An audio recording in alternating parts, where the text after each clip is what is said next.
Welcome to the good, the bad, and the sequel with your hosts, Doug and Jamie. Man, I love that theme song. This is the movie podcast where we're talking sequels, and we do it in two parts. The first, a discussion of the sequel, what they got right, what they got wrong, and how it could have been better. Second, an interview with an actor or someone that was involved in the film that made it worth watching. That episode comes out next week. But before we dive into this week's movie, I have to introduce you to my co-pilot on this sequel watching adventure, Jamie. Jamie, how you doing? Good. How are you doing, Doug? Pretty good. And God, this is a real piece of shit that we chose to be their first movie. But it's like the movie that you would think all these other podcasts would cover, but it's just not been done yet.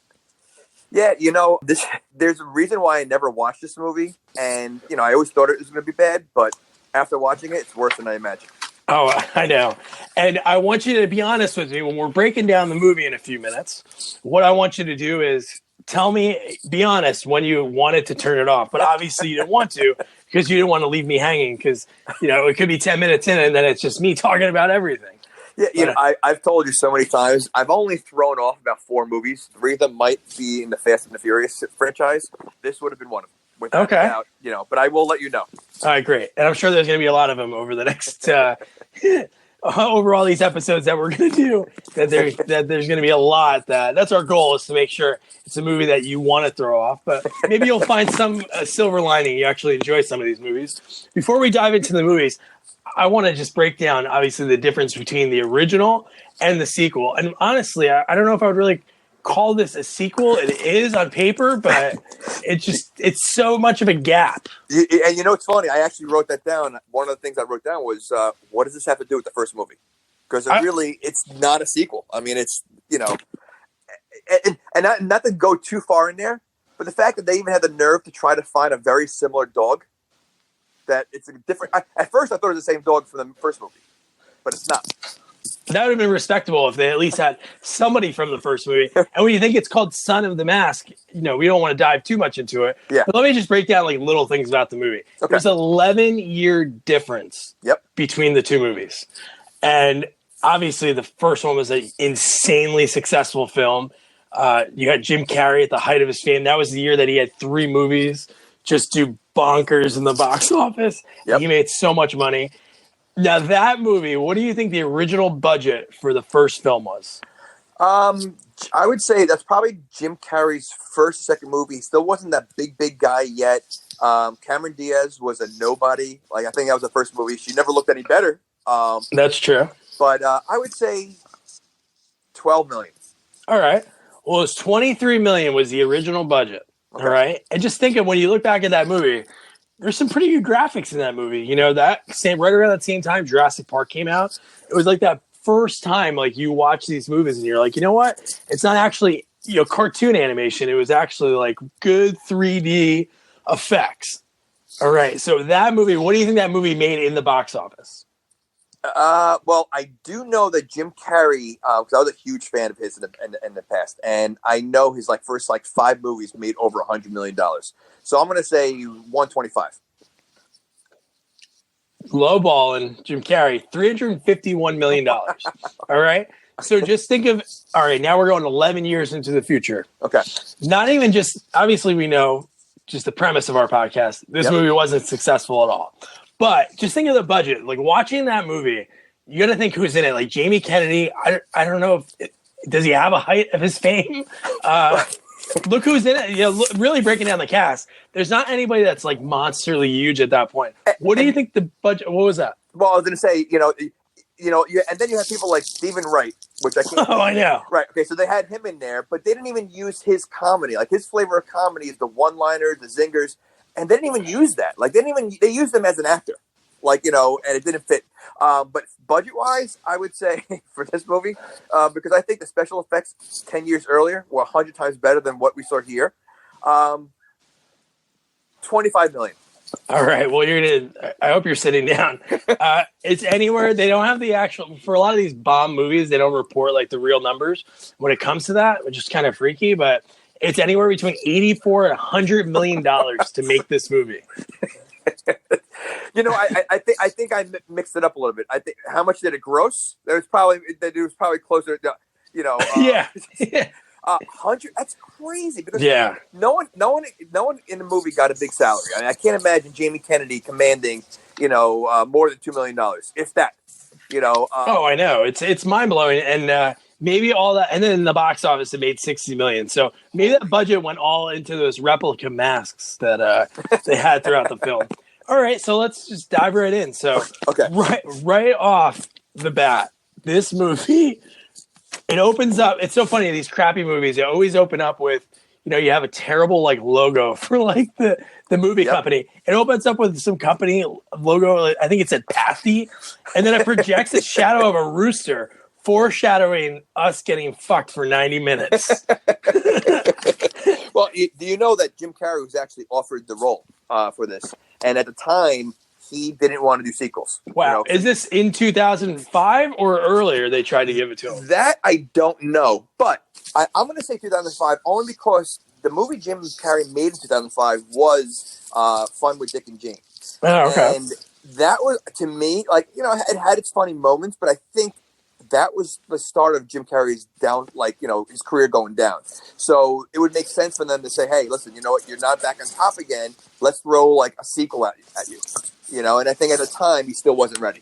Oh, totally. And we can go when we try to fix this movie and how they could have done it right. I have some definitely views on how he might have been used. So then obviously the movie, we start back and we're back in Edge City, right? That's the original where he originally was. Correct. And so you really want to get an audience going. They're sitting in their seats. They have the popcorn. They have the soda. They just spent all their money. You know what really gets the women going and the guys focused? Ben Stein's voice. Why would you start? So right from the beginning, you hear Ben Stein just talking, and you have all these people just staring at him. You have the really over racist guy. Well, again, you want to ask when I was close to throwing it off? Oh my god! I think the second I saw Ben Stein, this movie. So this movie seems to do things where they try to feed off other movies, and this doesn't work. So Ben Stein was funny in Ferris Bueller. No one knew who he was. His little shtick of being that annoying teacher who's the slow drawl. It was funny. Not 20 years later, it's still not. It's not funny anymore. So that whole throwing him in that role did not fit.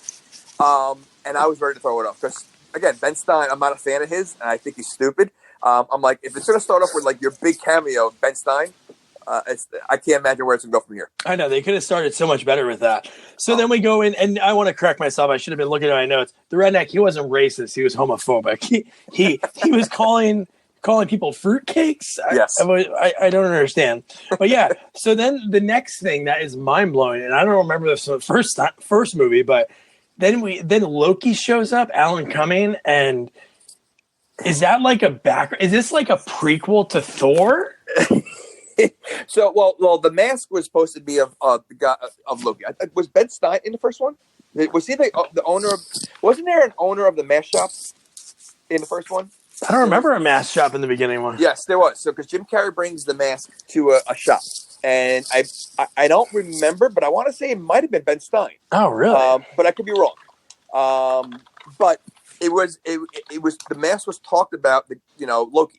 It's the Loki's mask or a curse. So his name was brought up in the first one, but he was never brought up here.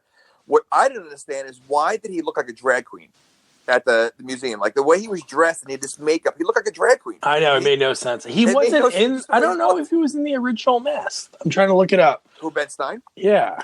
If he wasn't, then it was someone else. It was definitely a shop. Because he brought the mask to the shop. I remember that. So he might not have been in there, but there was definitely some kind of history with the mask that was brought to him. Yeah, and then the next part, he's dressed like a woman, and then he grabs the mask that's in the display case, and he turns it over and says "Made in Taiwan." And then the next scene, he's ripping off Ben Stein's face, and then he's still actually talking. Yeah, they really dragged that Ben Stein. You are right. He was in the original. Ben Stein was, right? All right. And he worked at the shop, I think. I bet you he was the shopkeeper. Great. So now he's leading a tour in a museum. That's great that he that at least they got somebody from the original to be in this. So of all the people from the original movie, they grabbed Ben Stein. I know. I would have loved the buddy, the friend from the original Mask. He would have been great to have in this. Right. Or the cop from Animal House. Oh, yeah. Like have him in there. But Ben Stein, that's the one. You know what? That just goes to show you that they probably all turned it down. Oh, and I don't know why. I don't know why the guy from Animal House. I don't think he's getting too much work. But no, that doesn't make any sense. That's the piece that they start the movie off with. Just the guy that was like a curator of the Mask. Exactly. So then the next part, he has finger guns and he's shooting at cops, and the cops in Edge City are wearing red uniforms. Where anywhere in the United States are there cops that don't wear blue? And what is the look of the town? Because this is the same town as the first one, correct? Yeah. Okay. So this looks like a Beetlejuice, Dr. Seuss kind of town. Like it's colorful and like cartoony. Like they really didn't even like they made it like cartoony from the beginning. Like I didn't understand what kind of town this was. I know they made it like super silly. At least in the original, when he did things to other people, it wasn't like silly, like, hey, let's rip their face off, or it actually made sense, like in the universe. Like but just with this, when he started shooting like the finger guns, and then it just made no sense. And then out of nowhere, then there's like the mask was like floating down a stream. So we don't even know where the mask. Did they show where the mask came from, or is that just floating from the last movie? Well, it wasn't. I think it didn't end over the bridge. Yeah, and his friend jumped in there to get the mask. Yeah. So to me, first of all, that would have made sense to like lead with something like that. Oh, like, that would have been awesome. But you're right. So they didn't really explain how the mask got there, and the fact that the dog is I want to say the same exact dog from the first one, but it's a different name. Yeah, and I would say that dog's probably dead by now, right? That's 11 years later. Right. So, but why was it like the dog had the mask, right? Isn't that how? Oh, totally. Yeah. So that they didn't explain that either. Like that, like why? That didn't make sense. They could have started it off more like that guy was like selling maybe Jamie Kennedy. We can dive in more at the end, but just right in the beginning, they could have done something so much better to start this movie. They could have had like Jamie Kennedy's character, like last minute going to his work party, which he is, and he just needs the mask, so he stops into some like store, and that like the Gremlin store. Totally, like an old right, and they find a mask there. He goes, "Yeah, let me just grab it." Right, that would have been the best way. All right, what was his costume since you already jumped to the party? What was his costume at the party before the mask? Oh my God, I don't remember what he was. He went, and I wrote it down. I'm trying to see. He was something that had nothing to do with the mask. Like the mask that he grabbed did not fit the costume, and I can't remember what the costume was. And I thought I wrote it down. God, I have it written down. But before we dive into that, let's just break down Tim, Jamie Kennedy's character, which, oh my God. Right off the bat, he's not an adult. And his fear is, having babies. When his brother-in-law asks about having a kid, like, hey, when are you guys having a kid? And his brother-in-law is like the total douche. He's wearing a bowling shirt in like the middle of the day. And then he has a nightmare about having a ton of vampire babies. How disturbing do those babies look? Oh my God. It's just insane. Yeah. I mean, first of all, has Jamie Kennedy made any movie outside of the Scream movies? No, he made the Malibu's Most Wanted. Okay, that's right. Okay. So, I don't know how, you're going to tell me there was no one else around that they could have picked but Jamie Kennedy. Oh, I know. He's an immature guy in the movie. He's a bad father, which we'll get to, a terrible father. He's not even a good husband. I don't understand. Like, she's way too hot. Oh my God, Trailer Howard. I just got finished binge watching Monk, and then she was on Two Guys, a Girl, on a Pizza Place. She was in Dirty Work. She's not in a lot of stuff, which is shocking that she's in this. Like, I think a year later she joined Monk, but God, she is he must have in the universe, he must have like the biggest penis. It's unbelievable. He's following the same thing as Pete Davidson. Yes. So So I don't know why she would want to have a kid with him. He's already showing that he has he's not responsible. He doesn't want to have kids. So why? That doesn't help a relationship. She needs to understand this. well, what does he work for? Like a toy company or advertising for toys? Or Yeah, so he works on like the lower level. The whole company is like kind of like a ghetto Pixar or ghetto Disney. So he's like trash. He does nothing. Right, but a lot of times when in these movies, you see these guys that work for a company like that. You have to be immature. You have to be nerdy. You have to be a geek to play with your toys and do to be around that environment. So I think his personality fits that. But it doesn't fit his life. Like, his wife who wants kids and wants a family, he doesn't seem the type. Oh, totally. He seems like a guy that would have like, he would be like living in like the Stanley Ipkiss type apartment, be by himself. Like that's what I think of. And the thing that's crazy is their dog has its own bedroom with its own bone wallpaper. Yeah, that was bizarre. That was really bizarre. I mean, and it was a huge bedroom. It wasn't like, like a doghouse. It was like insanity, like a child, like that's their child. Yeah. So here, right now, I'm going to play a clip to show like an amazing cameo by a guy that I would consider a pretty great actor. He's done really great films, and then towards the end, he did a lot of crap films. So I'm going to play that now. Loki! You wake the baby. Oh, sorry. Bob Hoskins. Bob Hoskins is actually in this movie. That is amazing, and I didn't realize it at first, and then the second time I saw him, I'm like, I know that guy's voice. I haven't seen him in a while. Ridiculous. Like this role, I mean, I don't know. I can't believe he was in this movie.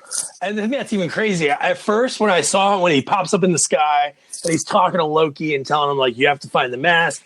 You shouldn't have made the mask. And then I'm like, oh, you know what? Bob Hoskins needed the money. He's in it for a little bit. Oh, no. He's in this movie a lot. Like, he pops up every so often. And he pops up in other people, too. So we'll get to that. And then we show Jamie Kennedy, and then he's dressed as Torpedo Tortoise. That's one of the cartoon characters that this company is making. Well, that makes sense. I mean, that looks like it would drag a lot of attention to whatever they're looking for. It looks so stupid. Like, I mean, just as an advertisement. It reminded me. Do you watch Friends? It reminded me of when the Aardvark. The Aardvark. Yeah, that's exactly what I'm like. Come on, it's so they can't even get a good costume for an advertisement for this movie. Like everything was silly. Everything was cartoony. Everything was just nonsense. Like, I don't even know if there's a script. Like, I don't know if there was a lot of ad-libbing in this movie. It was just, I'm going to go back to the $80 or $100 million you said this movie cost. Where's I know. I still don't get it. And, I mean, we haven't even got to him turning into the mask yet, which, all right. I'll wait till you get there. Go ahead. Yeah, and the next thing is Cal Penn is in this. I know he wasn't in like a lot before this, but he was in a lot of. I know, and he put himself in this. He forever, like even like just before this came out, he did Harold and Kumar Go to White Castle, and that is like a monster movie. Like, why would he? And this is the follow-up film for him. So he does this big movie, and then he's like his low-level buddy. It just doesn't make any sense to me. It really doesn't. I'm telling you, I think they asked so many people, offered money. No one wanted to be in it. So they said, hey, here's some money. Come to do this movie. It's a quick scene and they do it, and he was in there a few scenes, but yeah, I mean, like, I think the cameos don't fit either. Like as the friend, like he doesn't fit. He doesn't go. I mean, I don't know. I have a hard time understanding the people they had to play the roles they had. Oh, totally. And then I got to think, like, does Disney or Pixar, do they make its animators that, like, want to be animators dressed like Goofy for 6 months before they get the job? Because that's the whole thing he was telling, his wife, Cheryl Howard, in the beginning of the movie. Like, hey, in order to get this job, I got to put in my dues. Like, that's what you have to do? Maybe this isn't a career for you. Yeah, and you know what? And that's how they show it in the movies. And then you have the boss who has no personality whatsoever, working for this company that's a child. Like, look at Jamie Kennedy's personality. Look at the costume he has to wear, and everything's all silly and then you have the boss who has no personality. Stephen Wright is an amazing comedian. He's really funny in so many movies, but he is if Eeyore was a person, that's what he is. He's just so, and that's his humor, and it works for him. But in this role, you have a main guy that's like the face of a company. That's not the face you want for your company. No, and that's not a personality you. That's what I mean. Like, it's not a personality you want for what they're trying to get across. Like, so how does someone, that looks like he has no fun in his life promote fun? I know. It's very depressing. And now we're going to get into it. Okay. So he's getting ready for the Halloween party. He's like, hey, where's the mask? The one that the dog dragged in from the stream, the lake. So then the whole time, all the while, he's calling this mask lame, that he doesn't want to bring it. So he actually brings in the car. Who is this guy to call anybody lame? And he has a Roadrunner sticker on the side of his car. So he drives around with a Roadrunner sticker. He doesn't even have kids yet, so there's no excuse for that.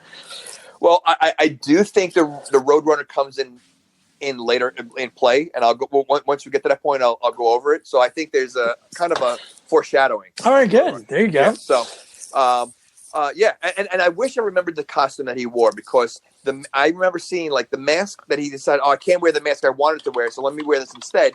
It had nothing to do with the costume. So, but yeah, okay. So he grabs the mask, and are we going to get into him putting it on yet or no? Oh, totally. And this is the part I wrote down. Holy shit, his accent is horrible. Buckle up, baby. And this is where I would have turned it off. At 17 minutes and 31 seconds, I would have turned it off. Listen, and I said it in the beginning with Ben Stein. I said, yeah, I would have turned it off. I wouldn't have turned it off that soon. I would have given it a little time. When I saw what he looked like as the mask, he looked animatronic. Oh my God. His face didn't move, his voice. I mean, now this is a movie that came out, what, you said 10 years 2005, later? yeah. Okay, so 10 years later, when the special effects of 2005 were 100 times better. Forget Jim Carrey as the mask. Just the mask itself, it looks so much better. This looks so ridiculous. It looked like animatronic. It looked like robotic. And his head just looks so much bigger. Like Jim Carrey's, it just looked like it was covering his face. This looked like it added like 10 pounds to him. It just and the made voice. No sense. Oh my, dude, the accent was horrible. I don't know what he was going for or what kind of, I have no idea. I wrote that down. It's the voice of the mask, and it looks like animatronic. Plastic chin, like the whole thing. I wrote exactly the same thing. It was just horrible. Like it didn't make sense. And then here's the thing that blows my mind, especially when we talked about the budget and how expensive the budget was. You would think like, oh man, this movie has a big budget. Oh, does it have a big star? No. Okay, you know what? Maybe they spent it on the graphics. No, obviously. And then you're thinking, oh, maybe they had like the best soundtrack ever. No, not at all. The songs that they picked were from like 40 years ago. Yeah, yeah. And a remix of it, and he's like rapping to it. What is happening? Well, so I wrote down 10-minute musical number. That went on way too long. Oh my God! Are we even there yet? Because I told you my notes. Oh no, we're there. Okay, we're there. That musical number, I think, was filler. Like they're like, all right, we really don't have a script here. We don't know where we're going with this movie. Let's throw in a 10-minute musical number as the mask. This is the part where you dance. This is the part where you boogie. This is the part where you dance. Shake your booty. Like you look at the first one when he did Q and Pete. Oh, I love that. Oh, that was great. And it was as long as the song was. It wasn't like added on. Exactly. And it fit. And like you said, like the things he did went with the scenes. Like, his whole point was to distract the cops. And it worked. So he was able to distract the cop. Here, there was no point. There was no point to do a musical number. It wasn't it just didn't go. And it was horrible. You might think I'm crazy, but while we're doing this, I checked what he was. He was the dumb costume. He couldn't find his werewolf mask, so he was a werewolf with an axe in its back. Which what is that? I don't understand what that is. You know what? They couldn't even come up with something good for that. So here's my note. I actually found that as you're saying that. So I said, so the mask goes with a werewolf victim. That's what he was, a werewolf victim. So the werewolf victim. But that mask went with it. Yeah. And again, if he's a victim of a werewolf, okay, with the werewolves, they're not going to use weapons. They're usually going to eat someone and slice them all up. I don't remember like Werewolf in London or Werewolf in Paris. I remember the werewolf grabbing the weapons and using it on them. So why would he have an axe in his back unless he fell on it? It just makes no sense. Yeah. And then we get through the horrible music scene, and I'm going to play a clip for that right now.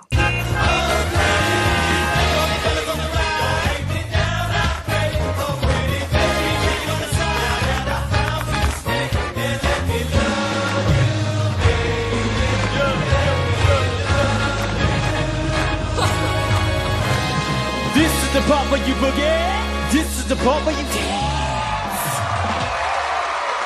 I just can't get over that they thought whoever edited that movie, the director, the writer, Jamie Kennedy, like they let that get into the final movie. The whole 10 minutes of it. I mean, how long? I mean, it really. I want to say it was had to be a good 10 minutes, if not. I mean, like close to 10 minutes of that singing part. It went on forever. I'd be curious to see how long that part was because it was long. it felt very long.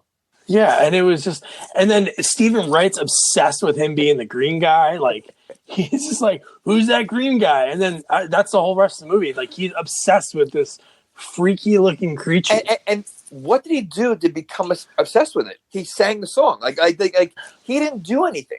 Like as the green guy that would say, you know what, this is the guy I need for my company. This is the guy is the face of our advertisement. What did he do that made him so excited? He had a green face. I know. It doesn't make any sense. Why would he just go head over heels over that? All right, so then we get to the next part. Yep. Mr. Tim, Jamie Kennedy, he didn't want to have kids at all. But in The Mask, he wants to have kids. So he gets home, he jumps on top of her. It seems like it's super quick. And then this is the most mind-blowing thing that makes no sense in any movie I've ever seen in my life. I've seen some really bad movies. So if he has sex with the mask on, somehow 3 of his sperm become the masks? Like, not all of them. It's not like all of them. Then I'd be like, okay, that makes sense. But only 3 of them? And wasn't it like a race? Oh, it was yeah. Yeah. Like, I mean, and you know, it kind of brought back a flashback a little bit of Look Who's Talking. You know, totally, yeah. You know, but this became like definitely a disturbing scene. Like, it really was. And like you said, 3 of them. And they were racing. It was like a race. So who's going to get there first? Yeah, it was bizarre. And it definitely was quick. But it was magical. And then right away, she's pregnant. He's complete. He doesn't know what to say. Okay. Because it happened so fast. All right. So this is what I wrote there. So to me, this made it very mind blown myself. So she tells him, I'm pregnant. And he's, you know, like dumbfounded because he doesn't understand. Because in his mind, he didn't have sex with her. Yeah. But he goes along with it. Like, I know. He's not questioning, like, you know, like, all right, I wasn't with you, so how are you pregnant? Like, he was like, okay. Like that made no sense to me. He doesn't remember anything from that day. Like, even when people were like, oh, man, that costume you had that day. And then he's like, oh, I kind of remember putting that green mask on. Like, you know, Stephen Wright's obsessed with him, like, finding that green mask. And he, like, can't find it because he doesn't really remember what even happened. Yeah, but that was in the first one too. Yeah, that was in the first one too. So that was you know, in the first one he lost his memory every time. Like, he didn't know he robbed a bank. He didn't know, like, you know, until he opened the door and all the money came out of the closet. So, you know, and so I'm on board for that. I'm on board that he didn't remember or didn't know, but he does, you know, he doesn't seem like a drinker or anything. So he wouldn't have passed out. So the fact that he's not questioning how his wife got pregnant without him is blowing my mind. I know. At least Jim Carrey, when Jim Carrey opened the closet and he saw the money, he kind of like put 2 and 2 together. Right. But with him, he's just like, oh, okay, you're pregnant. Then they go to the doctors. The doctor confirms it. And then the crazy thing is I thought just by the way everything was moving so quickly, like she started like vomiting bubbles and she was eating silly string. Like he didn't question any of this. Yeah. Like that's totally normal. Like, yeah. You know, if you're going to have morning sickness, you know, bubbles is the way to go. Yeah. And then the next part, I really thought it was going to be like a miraculous, like she had the kid in like 3 months, just the way everything was moving so fast. It was just made no sense.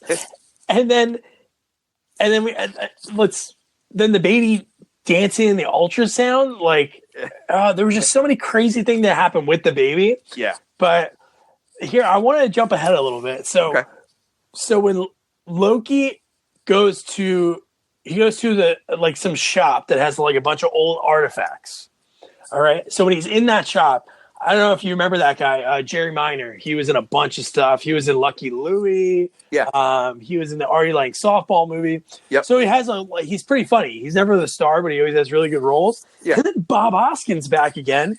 He's like inside of his body. So it's like watching Drunk History.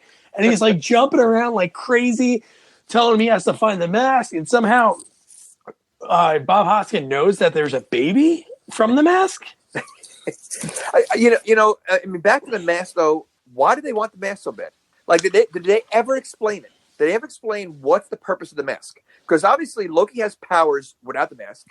Bob Hopkins has powers without the mask. What's the purpose of the mask? I that's what I understand. It was like Loki. I forgot what his name is. He's like the jokester god or something. Well, so Loki? yeah, that's like his like god title. Like he's Right. like Mischief. so he's like God of mischief. god of mischief. Yeah. So there's like the joke that he played. Which who's the joke on? Did he get off on like watching people like Jim Carrey like have to do things with it? So yeah, that made no sense. Like why they were like scrambling. Like oh my god, we have to find it now. And 11 years later, like, were they looking the last 11 years? It seems like it was at the end of the rope that they, we got to find it now. And you're talking about these are gods who could take a face of Ben Stein and put it in a glass case, but they can't find a mask. Oh, I know. And essentially, and you're right. And how did he know there's a baby? It's like he had some kind of detector that the mask like created a baby, like there's mass sperm that's in the works. But and then when the baby's born, like the animation for the baby is oh my god, it is so bad. And you got to think, Ally McBeal, the Ally McBeal baby came out in like the late '90s, and I'm telling you, it's like not that far behind the baby in this movie. I thought of that right away, and I mean, even when they had the toddler. I don't know if there was ever a real toddler. Like at points, I'm like, all right, is that a real baby? And then it does something ridiculous. I'm like, nope, wasn't a real baby. Like I couldn't figure out. It was weird. Yeah, it was crazy. And then once it's a toddler and you're waking up to feed the baby because Tim's. This is where it starts to be like where child services should have been called on it. He like doesn't know that he puts the bottle down. Then he accidentally feeds his baby a nightlight. Not only a nightlight, a broken lamp. So it had glass all at the sharp all over the place. So it wasn't just a nightlight; it was a broken lamp. Insane. And the baby is what, a year old, maybe? Like I don't know, how old's the baby? 2 years? And he's like telling the baby to go away. Like he's like ignoring the kid. Like he's a terrible, terrible father. Oh no, I know. Terrible. Absolutely terrible. And then so when it comes to the baby, the one thing she says not to do when she goes away is to don't put the baby in front of the TV. And this guy puts the baby in front of the TV and not just like does it because he wants to get his work done. He's like, we cut to a scene. He's sleeping upstairs. Yeah. And don't forget, before he did that, he kept punching the desk and slamming every time the baby was crying. That he was so annoyed and mad at this baby that he just, again, he wanted to sleep. Yeah, it was crazy. And then we have Loki. Loki is, because Bob Hoskins wants that mask back so bad, and Loki's doing whatever he can. He finds a list of babies that were born in the hospital at that time. So somehow they know that it's them. Oh, because he goes into that. Oh my God, when Alan Cumming like morphs into that woman, takes her seat at the desk, and then when she comes back and she's like, "Who are you?" Yeah. He's like, "You," and then she falls on the ground. It was insane. But he prints out a list and then he goes all through the order. So he's gonna find everyone. And what makes no sense to me is their last name's Avery. So it's A. So it seems like he would be the first one that they go to. Yeah, right. No, the last one. Yeah, it's so stupid. But no, so he pretends to be a vacuum salesman. Yes? Good afternoon. And this is where we go back into like the universe of like actually being real. Like Ben Stein's face gets ripped off. Somehow he's still talking when obviously he'd be dead and there'd be blood behind it. So he sucks a woman up in a vacuum. And somehow she's just okay. Shouldn't there be something on the news like, hey, people are dying mysteriously? Because he does it multiple times with different like things he's selling. And again, you're a god. Your best way of death is a vacuum. Yeah, why even bother? It just. And yet he had to disguise himself in so many different disguises. He's a god.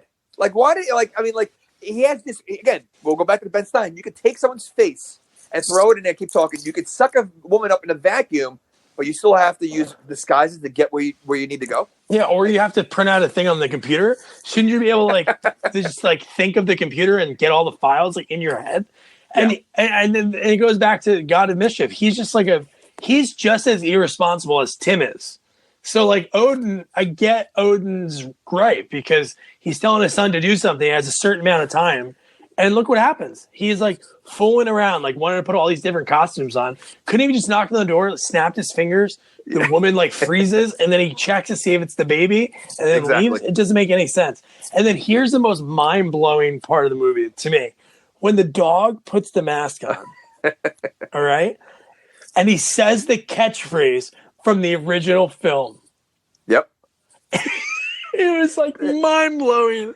And you know, well, we went past something I wanted to mention, but oh yeah, but about the dog though.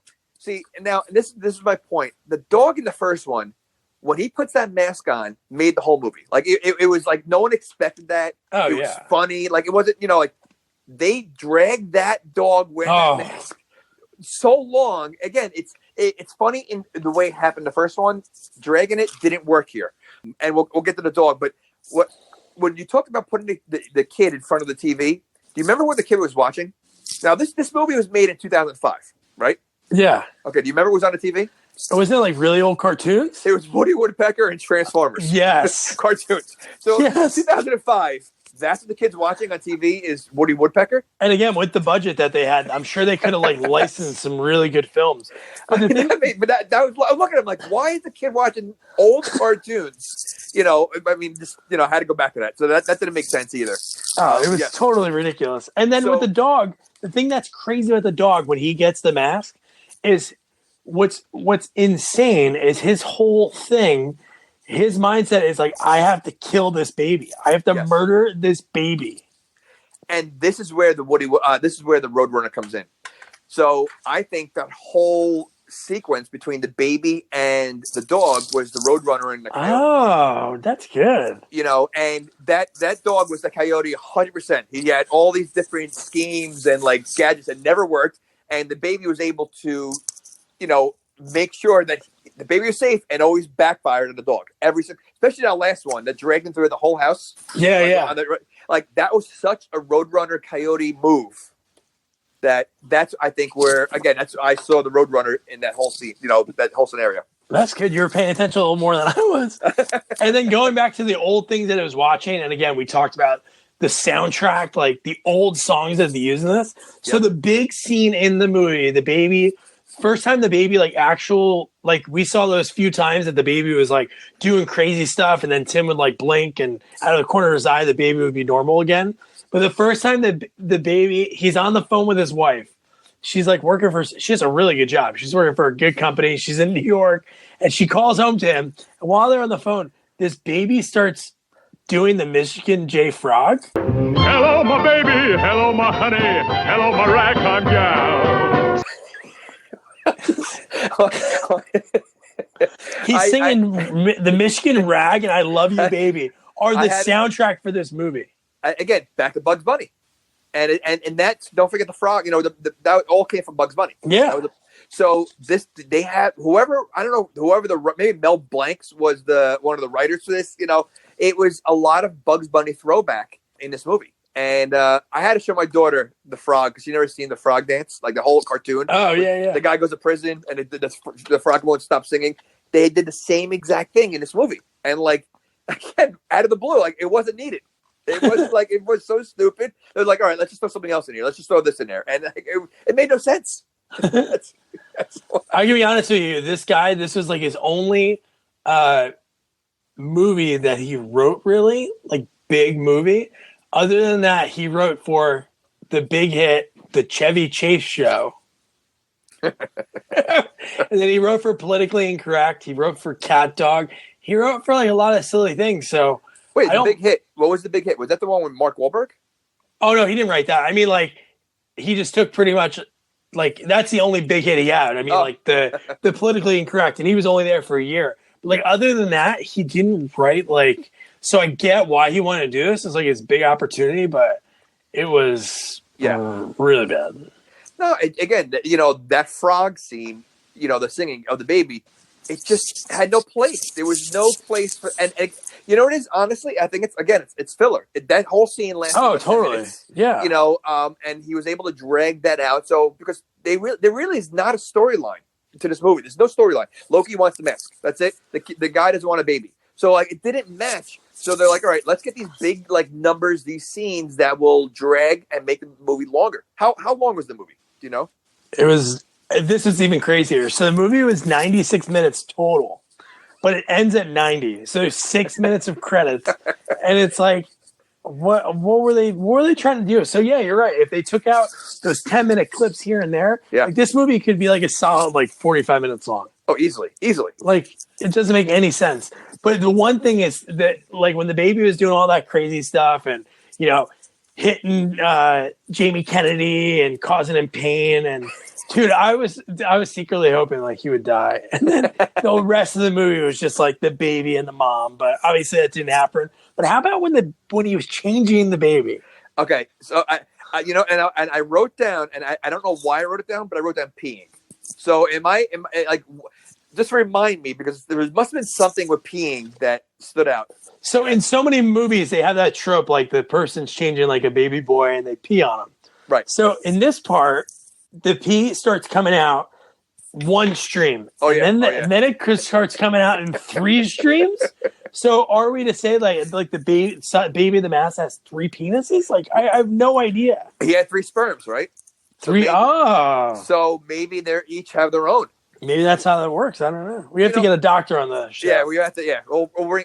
They can be the specialist next time. But and then you have, and we're going back a little bit. But so you had the mom leaving on a business trip, seeing how frantic, God, and how unprepared the father, her husband, is, and she just couldn't get out of there any faster than she was getting out of there. Like if I'm leaving and my wife looks like like that, there's no way I'm going. There's no way she's gonna handle. And it seemed like she was gone for like a long time. Oh, I know. It was a week. They said it was a week, but okay, a week.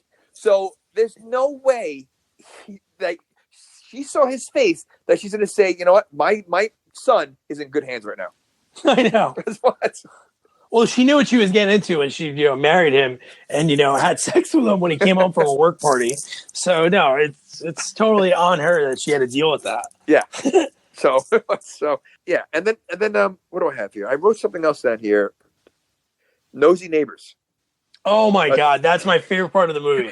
That was the only time I like genuinely laughed when Loki turned the neighbor into a nose. Oh, I have that written down. So just before that, to take one step back, is when Loki shows up to the house as like the ghetto UPS guy. I forgot what company name it was. Dude, if a UPS guy came into your house, and would you let him pick up your baby? First of all, what guy goes into your house in the first place? I know. You put the package outside. But no, absolutely not. No, nowhere near my baby. So yes. Yeah, it was insane. So then Jamie Kennedy gets he opens up the box, like a big fist comes out, knocks him into the air. He falls on, he breaks like the coffee table or the end table, and then Loki takes the baby. Yep. And then the next part is where I don't understand. See, like the worlds, this is where you got to figure out who can see what. So like in The Mask, the original movie, everybody saw Stanley Ipkiss as the Mask. Like when he was going around, you saw that when he went back to the mechanic shop, those guys saw him tearing everything up. Why, when Loki is on the street with Jamie Kennedy and the baby, can no one see the axe? He's holding an axe with hands coming out of the axe holding guns. I wrote the same exact thing. I said not one person turns around and looks at them. It makes no sense. Maybe because it's San Francisco, I would think people. Maybe if that was New York, people would be like, you know what, it's none of our business. Right. But nobody even looks. It's maybe they told the extras that day, hey, we're not doing a scene like that. And then afterwards, they're like, we're gonna add in axe with guns. It made no sense. Really, that was so common to see walking down the street. It was ridiculous. It just made no sense. So then, Loki has the kid, and then the next part is he figures out how he has to be able to figure this out. So then Tim has to go find his dog, and he's like, "Where could my dog be?" So I think this is when the wife shows up in the cab. Yes. Yeah. So he's telling her all right, we got to find the kid, but we can't call the cops. So then he goes, oh, I know where the dog is. And then he walks up to his dog, and the dog's in a dog motel room looking thing. And he cockblocks his dog from getting any. I think the relationship with the dog and Jamie Kennedy were a little weird. Yeah, You know? it made no sense. No, it didn't. And you saw his reaction with the dog in the beginning of the movie. Like he played with the dog up close. He was like, again, I think like the dog was his best friend. He didn't have any friends. He was, he couldn't be a father. So, his I don't know, his status with his dog at the end when he was, when cockblocking the dog, again, didn't make sense. Like, what was the point of that? Like, I don't know. No, I understand he had to get it, but like, did the writer say like, hey, let's add in, again, it's a son of a mask. There's a kid in the movie, a baby in the movie. And they think like, hey, let's add like dogs having sex as a scene in this movie. It just made no sense. So then the next part after he finds the dog, they cut to the baby and Loki in the alleyway, and they're playing the most disgusting game of Twister that I've ever seen in my life. Yeah, and why were they playing? I mean, like Loki already had the baby. Like, you know what I'm saying? Like at that point, is he still waiting for the mask? Like, I don't know. Like, I was confused. I was totally confused on that part. Yeah, it was weird, that part, because he was like, that's when he was like, oh, I want this baby. Right. So like this is like I want this baby for me. But just did he like buy it? Is that like a custom, like in God World? Is that a custom game of Twister? I played Twister before. I remember ear on red. Like that is never a thing that has ever happened. Yeah, I know. And I was wondering, like, did having the baby, did that take the place of the mask? Like, did he not care about the mask anymore? It kind of seemed that way because that's what the deal that he wanted to make with him. Right. Yeah, and then it just so then the next part is he's like, how can I be him? So then he puts the mask on. Jamie Kennedy puts the mask on, and oh my God! Again, the first time he wore the mask, it was an hour. I remember looking at. I stopped the movie. It was an hour prior from the first time he put it on, and that hour was so much better because he wasn't that. And God, he was absolutely as corny as it was in the beginning. And the car he was driving was just like, what is going on? Right. So the movie's called The Son of the Mask, right? And it's obviously about the baby. Jamie Kennedy's the mask, beginning of the movie, end of the movie, and that's it. The dog had the mask more than anyone else. Oh, definitely. And I have to be honest, I'm very close to done with my notes at this point. I'm like, I can't take it anymore. Like, I didn't even know what to write about anymore. My last note said ransom quote. Did he say, give me back my son? Like from Mel Gibson? Oh, yeah. That was my last note. I'm like, did they really just pull that? Like, now they're using Mel Gibson quotes? Yeah, and then there's the car chase. He has the car with the flames and like the big engine coming out from the front. And see that's overkill. Again, the first movie, he had that car because he was showing up to a big party. The dog wears the mask, but it was still the same dog. Like here, it's like it was such everything was overkill. Yeah, they went too much, and then he's like following him, and then they end up in like a big boxing arena. Like, what the hell was going on? And where did that come from? I have no idea. Is it just that's what I understand sometimes with these movies? Was that something that was already set up? And the only part that I thought was really cool, and I have the movie on right now, so I went to the part just to make sure I remembered it right, was when he had the only time the graphics actually looked that I enjoyed was when Loki was like a pencil, which is kind of corny. He turned into a Ticonderoga #2 pencil, and then he just was drawing things, and he drew like a rake for Jamie Kennedy to fall on. And then he says to him, like, hey, this is a waste of time. We're equal adversaries. So Loki and the mask, why would he make a mask that is as powerful as he is? That makes no sense. But okay, but at the same time, why does he have to turn into a pencil? Like, I know he has the magic powers that.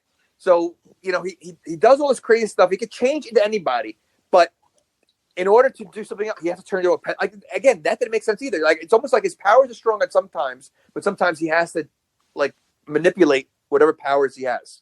Like, totally. And the fight scene was actually, it could have been cool. Like, I was like, you know what?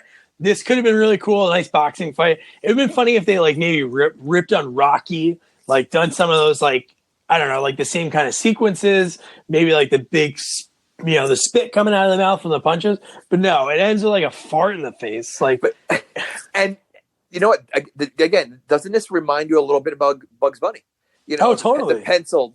I don't remember seeing a cartoon of Bugs Bunny where the artist. Yeah, like you race it. Yeah, yes. Like you race some bugs. Yeah. So I wonder if there's any kind of like Looney Tunes. I think maybe the writer was obsessed with it, but there's no like Mel Blanc or none of those people are really associated with it. So. Okay. Because there was so much Looney Tunes in this movie that even the look of it, even the look of the town could have been a place where Bugs Bunny lived. Oh, totally. You know what I'm saying? Like, so I'd be curious. I'm going to do some research and see if there's any kind of correlation.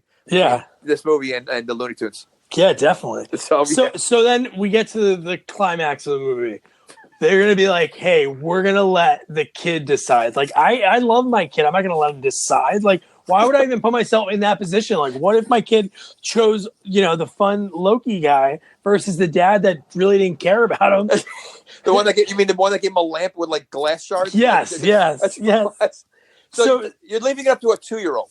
Oh, I know. And then when he's sitting in the middle, he's going back and forth. He's looking at Jamie Kennedy in the mask, which he looks so freakish. And then he's going back to Loki. And then Loki, like, it's funny that you say it's like a Tim Burton world, like the city, because he totally ripped off Beetlejuice. He looked just like the carousel in Beetlejuice at the end. Yep. Like it looked exactly the same. It's like they took that playbook and took that. So then obviously you have to have the heartfelt moment. He takes the mask off and then the kid's like, oh, I choose you, Dad.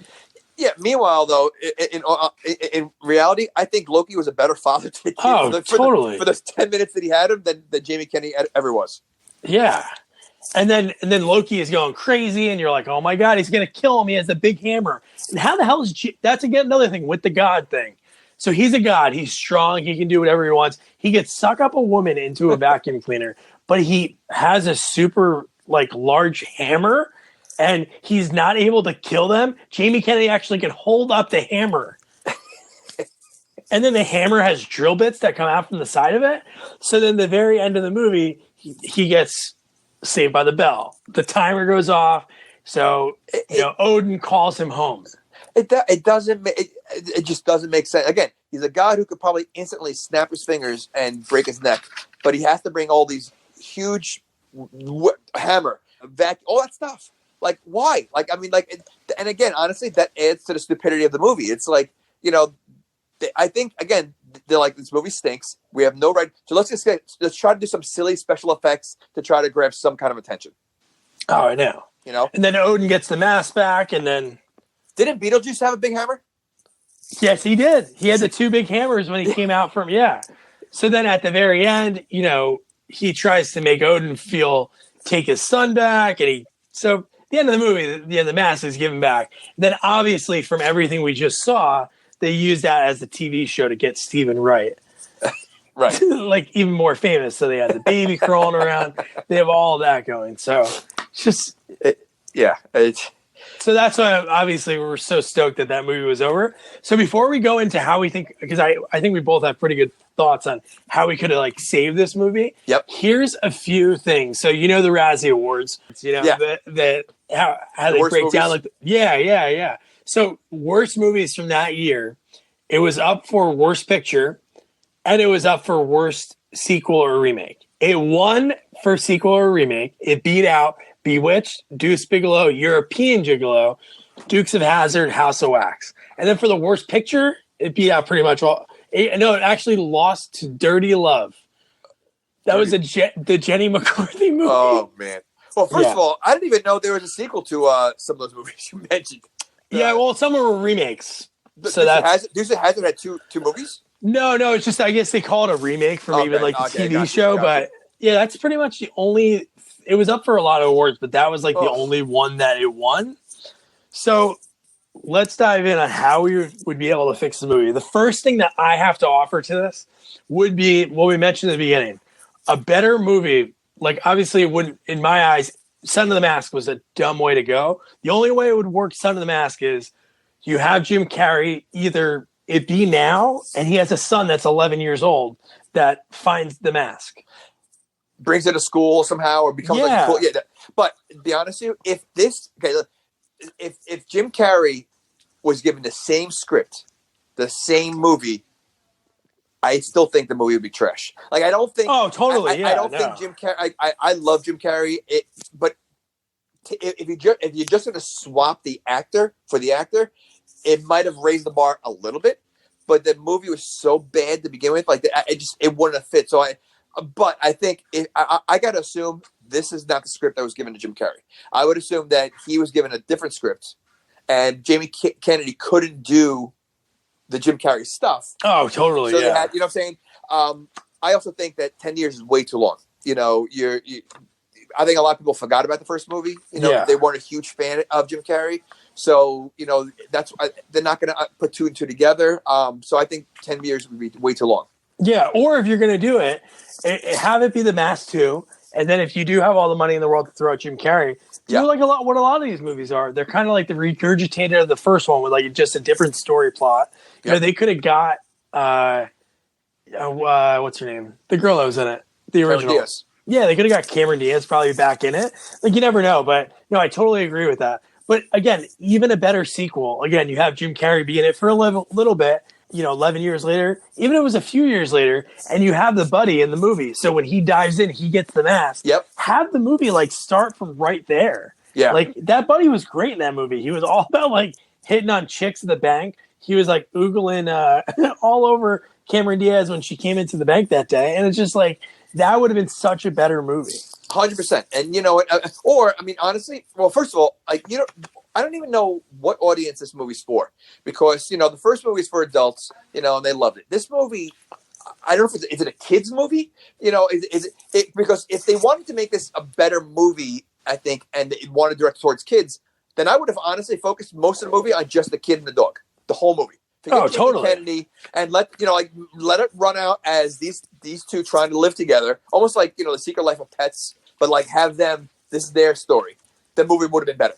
You know, definitely, yeah. You just have to pick one or the other. You can't have one movie like focus like, okay, this is gonna be a kids movie. All right, no, this is gonna be more about the adults. There has to be one. You know, like the movie. They're so corny, but there's Baby Geniuses movies that came out around this same time. They were terrible too, but at least they were one thing. They were directed towards kids. Oh, totally. Right. And I think the only way this movie could have worked, and this is God honest truth, I don't know how the budget was that much, but it should have been more like, if you're going to do it 11 years later, it should have been either like a cartoon or just do like it could have been like an ABC Family kind of movie, like 45 minutes long, like nothing too much. Because you're going to cut this movie down. If you cut down the times that he had the mask on and you just focus on the kid and his powers, it would have been like a solid 45 minutes and it would have been like watchable. And the look of the movie was like an ABC Family movie. Oh, totally. So, you know, they probably could have saved a lot more money doing it that way. Yeah. I agree 100%. I mean, I really I still think it's definitely hard to do much with this movie. It really was one of the worst movies I've ever seen. Oh, totally. And, you know, so... Yeah, I mean, I don't think there's really much you could have done. No, I know. I think the little tweaks here and there, but I mean, it's just bad. Yeah, like you said it best. Like even if Jim Carrey was in here, even if they did have Cameron Diaz back and playing, maybe they were together, and say if you just did the same exact movie, it was just like all in all, just like a huge clusterfuck of failure. So I think no matter what could have been done, like there's nothing that could have saved this movie. All right, great. So that was Son of the Mask. It was just as terrible as we talked about.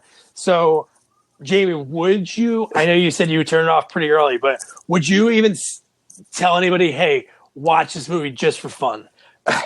No. You know, and I watched this with both my kids. My son's 18, my daughter's 15, and my son was too busy on his phone. He couldn't care less at it. So he got bored real quick. My daughter, every stupid scene kept looking at me. So even, as we said before, is this made for kids? It's not made for kids because my daughter hated it as much as I did. So I would not want to put anyone through this movie, and I would say absolutely never watch it. Yeah, totally. Some of these movies, bad movies that we've seen in the past, like bad sequels that we're going to be covering, at least you'll want to be like, hey, you know what?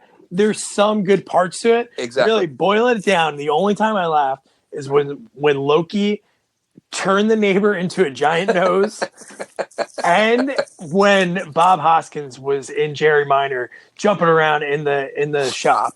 Those are like the only two parts I actually really laughed. But the rest of the movie was just It was just horrible. It wasn't filmed good. And think about it. The 2 times you laughed had nothing to do with the main characters. Oh, I know. I mean, like Jamie Kennedy. Like Loki, I actually laughed at some of his costumes, like the way he was talking. Oh, yeah. Right. No, he was so great. To me, he was the best part of the movie, which is not saying a lot.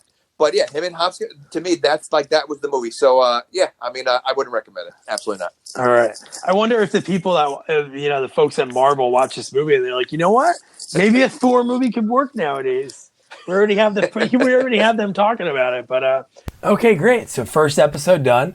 Hope you enjoyed it. We had a lot of fun doing it. Make sure you follow us on Twitter at Sequels Only.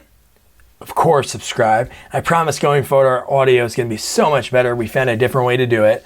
And tune into next week's episode. It's our first Q&A with Doug. I sit down and talk with actor, director, comedian Jerry Minor. He had a small role in Son of the Mask, which was pretty funny. And he had some great stories on how he broke into the scene. He started on Mr. Show with Bob and David during season 4 of that show. And then he's been on so many countless shows that are so funny. He was a writer and performer on SNL, so he tells a story right off the bat about that. And most people remember him from Lucky Louie. He was a neighbor on HBO's Louis C.K. project back in 2007. So he was the neighbor down the hall, and the show was so great, and he was great in it. Yeah, and currently he's on Those Who Can't, which is on True TV. It's on Monday nights. It's a show about teachers. So yeah, check him out and make sure you listen next week because it's a great conversation. And he was just great to talk to. All right, thanks again for listening. Bye.